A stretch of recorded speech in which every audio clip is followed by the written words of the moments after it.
Styles make fights kung pinabagsak ni Francis Ngannou at halos talunin si Tyson Fury, hindi po nangangahulugan na ganoon din ang mangyayari kapag nilabanan niya si Anthony Joshua.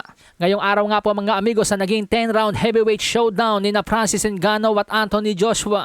Isang impresibong knockout na panalo ang naitala ng former heavyweight world champion na si Anthony Joshua kontra sa former heavyweight UFC champion na si Francis Ngannou. First round pa lang ng laban mga amigos, pinabagsak agad ni Anthony Joshua si Francis Ngannou nang kumonekta ang pinakawalan nitong solid right straight. Animoy nagulat si Francis Ngannou sa nangyari sapagkat kanyang inalmusal lang ang mga suntok ni Tyson Fury. Kanyang napagtanto na iba pala ang suntok ni Anthony Joshua. Sa pagpapatuloy ng laban sa round 2, hindi naman nagpakampante itong si Anthony Joshua na basta-basta na lamang susugurin itong si Francis Ngannou. Batid niya ang peligrong dala ng suntok ni Francis Ngannou kaya naman nanatili siya sa kanyang game plan. Box-box lang at waiting na bumukas ang depensa. Mautak na pinitik-pitik ni Anthony Joshua ang bodega nitong si Francis Ngannou upang bumaba ang depensa at bumukas ang itaas.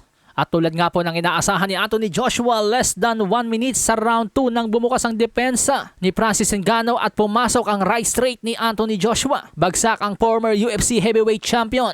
Halatang groggy pa si Francis Ngannou pero sinubukan pa rin tumayo at lumaban. Pero this time wala na pong inaksayang panahon si Anthony Joshua, hindi na hinayaan makarecover pa si Francis Ngannou at pinakawalan na nga po ang kanyang pamatay na haymaker na siyang tumapos ng laban. Sa lakas ng tumama, tulog si Francis Ngannou at hindi na nga po binilangan pa ng referee, antemanong inawat na ang laban. Kaya naman the winner by second round knockout, Anthony Joshua. Sa naging co-main event naman po ng laban mga amigos sa pagitan ni na Big Bang Zhilei Zhang at Joseph Parker. Hindi naging sapat ang dalawang knockdown sa naitala ni Zhilei Zhang kay Joseph Parker upang maghatid sa kanya ng panalo. Sapagkat ang naging hatol po ng mga hurado sa score na 115-111, 114-112 at 113-113. Lumusot si Joseph Parker kay Zhilei Zhang. Pero sang-ayon naman po ako sa naging hatol ng mga hurado sapagkat sa aking opinyon mga amigos, natalo po talaga si Zhilei Zhang sapagkat tamad bumato ng suntok.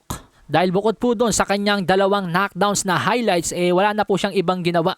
Kumpara kay Joseph Parker na sa buong laban ay talaga namang napakasipag bumato ng suntok. Kaya naman para sa akin, tama lang na ibigay ang panalo kay Joseph Parker. Malasahin ang baraha, patunayan mo sa akin ha. Sino man ang mabunot na kalaban, di ka tatakbo ha. Sa bayan ko sa bayan, papalag ako para sa